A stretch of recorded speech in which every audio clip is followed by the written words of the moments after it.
Rossiya qo'shinlari Suriyadan olib chiqilyaptimi? Ular urushni o'zlari moliyalashtiryapti. AQSh moliya vaziri Yevropani keskin tanqid qildi. O'zbekistonda hokimliklar tomonidan 386 ta hujjat asossiz ravishda yashirilgani aniqlandi. Bularning barchasini video davomida to'liq yoritib beramiz. Eng muhim va qiziqarli yangiliklar video davomida. Dronlarni uchirish bo'yicha hali tizim ishlab chiqilgani yo'q. Jamshid Xo'jayev. G'azo shimolida o'tin terayotgan 2 nafar bola dron zarbasidan halok bo'ldi. Toshkentdagi masjidlarga imomlik qilgan Odilxon qori qamoqqa olindi.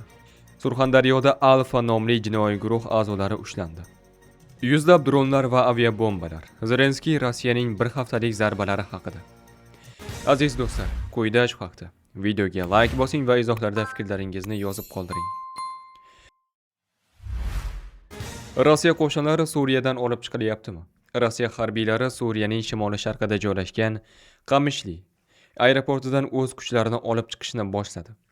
Ma'lumotlarga ko'ra, harbiy texnika va jihozlar transport samolyotlariga yuklanib, boshqa harbiy bazalarga ko'chirilyapti. Avvalroq Suriya rasmiylari mamlakatning shimoliy hududlarida joylashgan Rossiya harbiy obyektlaridan qo'shinlarni olib chiqish masalasini ko'tarayotgani haqida xabarlar tarqalgan edi. Qamishli aeroporti uzoq vaqt davomida Rossiyaning mintaqadagi eng muhim tayanch nuqtalaridan biri bo'lib kelgan. Ushbu baza orqali Rossiya harbiylari Suriyaning shimoli-sharqidagi vaziyatni nazorat qilib kelgan.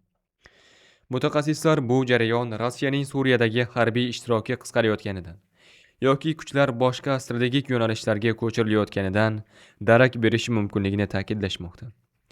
Hozircha Rossiya Mudofaa vazirligi bu masala yuzasidan rasmiy bayonot bermagan. AQSh moliya vaziri Scott Bessent Yevropa davlatlarini Rossiya-Ukraina urushi bilan bog'liq iqtisodiy siyosatda ikkiyuzlamachilikda aybladi. Uning ta'kidlashicha, AQSh Rossiya nefti bilan bog'liq savdoda Yevropa mamlakatlariga qaraganda ancha katta qurbonliklarga borgan. AQSh Yevropaga nisbatan ancha katta iqtisodiy cheklovlar joriy qildi. Biz Hindistonga olib kirilayotgan Rossiya neftiga 25% boj joriy etdik. Ammo o'tgan haftada nima bo'ldi? Yevropa davlatlari Hindiston bilan yangi savdo kelishuvini imzoladi. Rossiya nefti Hindistonga boryapti. U yerda qayta ishlanadi va keyin aynan shu neft mahsulotlarini Yevropa sotib olyapti. Natijada ular urushni o'z mablag'lari bilan moliyalashtirayotgan bo'ladi, dedi Scott Bessent. Vazirning so'zlariga ko'ra, bunday holat Yevropa ittifoqining Rossiyaga qarshi joriy etgan sanksiyalari samaradorligini shubha ostiga qo'yadi.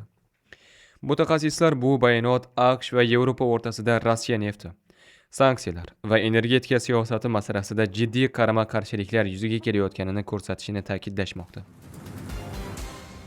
O'zbekistonda mahalliy hokimliklar tomonidan 386 ta hujjat asossiz yashirilgani aniqlandi. Bu haqda Korrupsiyaga qarshi kurashish agentligi xabar qildi. Qayd etilishicha, joriy yilning o'tgan davrida mahalliy ijro etuvchi hokimiyat organlari tomonidan yashiringan yoki xizmat doirasida foydalanish uchun HDFU grifi bilan qabul qilingan qaror va farmoyishlar o'rganilgan. Prezident qaroriga asosan, qaror tizimida qabul qilinadigan hujjatlarni e'lon qilishda ochiqlikka oid qonunchiliklar rioya etilishi lozim. Buni agentlik nazorat qiladi. Tahlillar natijasida viloyat, tuman va shahar hokimliklari tomonidan jami 1907 ta qaror va farmoyishdan 386 tasi asossiz ravishda yashirilgani ma'lum bo'ldi. Yashirilgan qarorlarning 68 ta tashkiliy tuzilmasini tasdiqlash, 46 tasi mablag' ajratish, 34 tasi rag'batlantirish, 156 tasi lavozimga tayinlash hamda 82 tasi boshqa masalalarga oid bo'lgan. Ochiqlanmagan hujjatlar soni bo'yicha eng yuqori ko'rsatkichlar Farg'onada 67 ta, 44% ga kuzatildi. Undan keyin 58 ta hujjat bilan Buxoro, 41 ta bilan Qashqadaryo, 38 ta qaror bilan Samarqand va 32 ta hujjat bo'yicha ochiqlik ta'minlanmagan Xorazm turibdi. Avvalroq O'zbekistonda korrupsiyaga qarshi kurashish bo'yicha 2026-yilda favqulodda holat e'lon qilinishi xabar qilingandi. O'zbekistonga dron olib kirish va uchirish bo'yicha hali tizim ishlab chiqilmagan. Bu haqda Bosh vazir o'rinbosari Jamshid Xo'jayev 21-yanvardagi elchilar va tadbirkorlar uchrashuvida ma'lum qildi. Muloqotda andijonlik tadbirkor 4000 gektarlik qishloq xo'jaligi yerlariga ishlov berish uchun O'zbekistonga 28 ta dron olib kelganini aytdi. Uning ta'kidlashicha, Uskunalar yarim yildan beri bojxona omborxonasida turibdi. Rasmiylashtirish va mamlakatga olib kirishga ruxsat berilmayapti. Jamshid Xo'jayev bunga javoban dronlardan foydalanishga oid tizim hali ishlab chiqilmaganini aytdi. Dronga bojxona qo'mitasi aloqador emas. Chunki dronlarni hamma yoqqa uchirish bo'yicha tizim hali ishlab chiqilgani yo'q. Bunday uskunalarni respublikaga olib kirishga hammaga ham ruxsat berilmagan. Olib kelishdan oldin ham bundan xabaringiz bor edi, to'g'rimi? Albatta biz dronlarni rivojlantirishga, ko'paytirishga harakat qilyapmiz. Lekin ularni uchirish borasida qonun-qoida ishlab chiqish kerak. Chunki hamma olib uchiraversa, ertaga xavfsizlik tomonidan masalalar kelib chiqadi. Shuning uchun Xitoy kompaniyalariga ham, boshqalarga ham iltimos qilardimki, oldin bizning qonunchilikni o'rganishsin. Olib kelib, mana 6 oydan beri yotibdi deb aytishdan avval rasmiylashtirish bo'yicha qonunchilikni o'qishsin. Avvalroq O'zbekistonda qishloq xo'jaligida foydalaniladigan dronlar ishlab chiqarilishi mumkinligi xabar qilingandi. Isroil harbiylari G'azo shimoliga drondan zarba berdi. Hujum oqibatida o'tin terayotgan 2 nafar falastinlik bola halok bo'ldi. Shunday qilib, AQSh vositachiligida sulh bitimi imzolanganidan buyon o'ldirilgan g'azoliklar soni 483 nafarga yetdi. G'azo Sog'liqni saqlash vazirligi ma'lumotiga ko'ra, holat Beyt Lahiya hududida sodir bo'lgan. Drondan berilgan zarba natijasida 13 yoshli Salman Az-Zavvor va uning 15 yoshli amakivachchasi Muhammad Az-Zavvorlar vafot etgan. Bundan bir necha kun avval 2 nafar chaqaloq sovuq urishi natijasida olamdan o'tgandi. Falastin Sog'liqni saqlash mulozimlariga ko'ra, qish mavsumi boshlanganidan buyon sovuq urishi oqibatida vafot etgan bolalar soni 10 nafarga yetgan. Isroil tomonidan joriy etilgan qamal sabab qish mavsumi g'azoliklar uchun og'ir keldi. Qishlash uchun zarur vositalar, jumladan vaqtinchalik boshpanalar yetishmasligi bois gumanitar inqiroz yanada chuqurlashgan. Aholining katta qismi isitish vositalarisiz eskirgan chodirlarda yashashga majbur bo'lyapti. Falastin Sog'liqni saqlash vazirligi ma'lumotlariga ko'ra, o't ochishni to'xtatish bo'yicha sulh kuchga kirgan 2025-yil 11-oktyabrdan buyon halok bo'lgan g'azoliklar soni 483 nafarga, jarohatlanganlar esa 1313 nafarga yetgan. Tibbiy brigadalar shu davr ichida 713 jasadni vayronalar ostidan olib chiqqan. Toshkent shahridagi bir nechta masjidda imomlik qilgan Odilxon qori Ismoilovga nisbatan 2 jinoyat ishi bo'yicha ehtiyot chorasi sifatida qamoqqa olish chorasi qo'llanildi. Birinchi jinoyat ishi yuzasidan Odilxon Ismoilovga nisbatan Jinoyat kodeksining 167-moddasi 3-qismi A, V bandi o'zlashtirish yoki rastrata yo'li bilan talon-toroj qilish, 179-moddasi soxta tadbirkorlik, 189-moddasi 1-qismi savdo yoki xizmat ko'rsatish qoidalarini buzish, 209-moddasi 2-qismi A bandi mansab soxtakorligi bo'yicha ayblovlar qo'yilgan.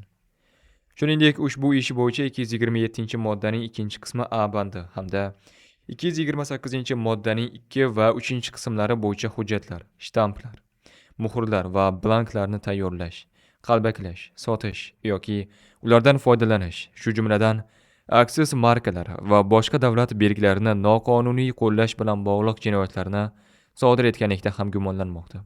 Ikkinchi jinoyat ishi doirasida Odilxon qori va yana 5 kishi sud qilinmoqda. Xususan Barotov va Hasanovga nisbatan ham o'zlashtirish, mansab soxtakorligi va hujjatlarni yashirish bilan bog'liq ayblovlar ilgari surilgan.